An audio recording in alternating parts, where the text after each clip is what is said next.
प्रणाम। आज मैं आप लोग के बीच में बहुत ही प्यारा सा गीत लेके आई हूँ। विवाह गीत है। अगर गीत पसंद आए तो ज्यादा से ज्यादा शेयर करना और चैनल को सब्सक्राइब कर लेना।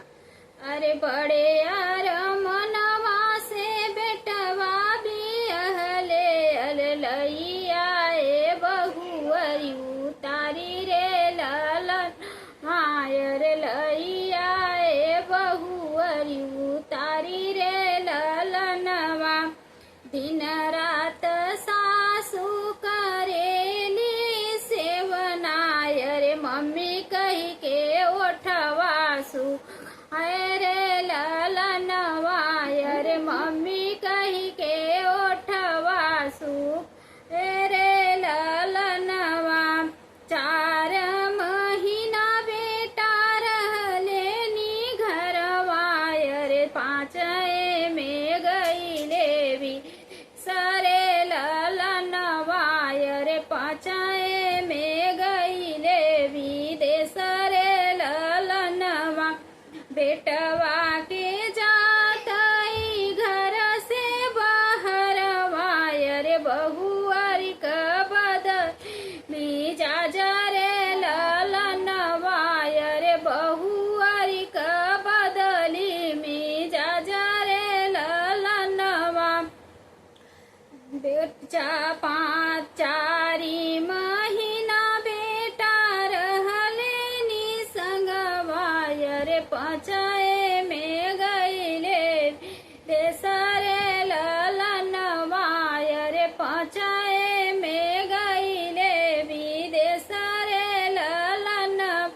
बेटवा के जातई घर से बाहरवा रे बहुअरी क बदली में जा रे ललनवा रे बहुअरी क बदली में जा रे ललनवा। मुख से न करई बहुअरी सासू से बतिया रे जब मुख खोलई गरी आई रे ललनवा। मुख से न करईस बहुअरी सासू से बतिया रे जब मुख खोलई गरी आई रे ललनवा। घर से निकारी बहुअर सासू बाहरवा रे बजरई करई बज बंद के वाड़ी रे ललनवा। घर से निकारी बहुअर सासू से बाहरवा बंद करई बजरई के वाड़ी रे ललनवा। हाथ जोड़ी सासू करई अरजिया रे सुन बहुअरी बतिया हमारा रे ललनवा। हाथी जोड़ी करई सासू बहू से अरजिया रे सुन बहुअरी बतिया हमारा रे ललनवा।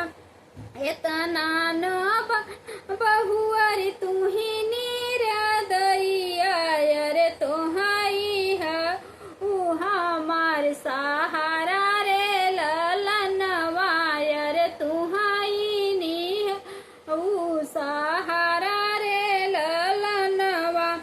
एतने जतनवा से जे बेटा जन्मायऊ रे पाली पोसी ले बूढ़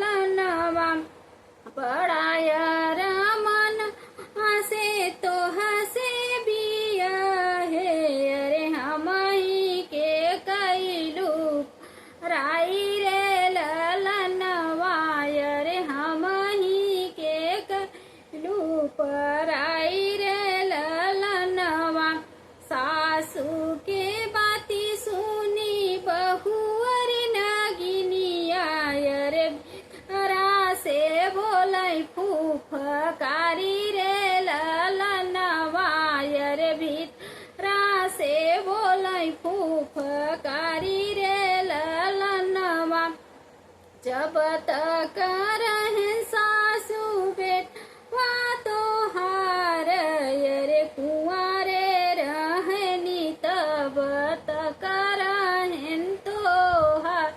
जब तक रहें सासू बेटवा तोहार रे जब तक रहें कुंवार रे लनवा। जेहि दिन बेटा तोहरे गए ससुररिया रे ही दिन बेटवा हमार रे ललनवा रे ही दिन बेटवा हमार रे ललनवा।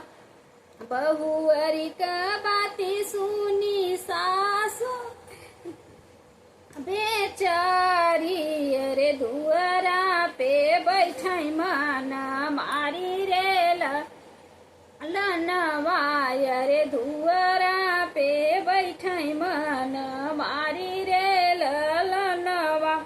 बरहई बरी सवा पे बेटा मोरा यही रे माई से पूछई दिल बात रे ललनवा रे माई से पूछई दिल बात रे ललनवा। काऊ तू खाऊ माई का तू पीऊ रे कैसे बीतल दिनवा तोहार रे ललनवा रे कैसे बीतल दिनवा तोहार रे। जेहि दिन गया बेटा घर से बहरवा रे बहर का बदलल मिजाज रे ललनवा रे बहर का बदलल मिजाज रे ललनवा। बहुत बहुत धन्यवाद। अगर गीत पसंद आया होगा तो ज़्यादा से ज़्यादा शेयर करना और चैनल को सब्सक्राइब कर लेना।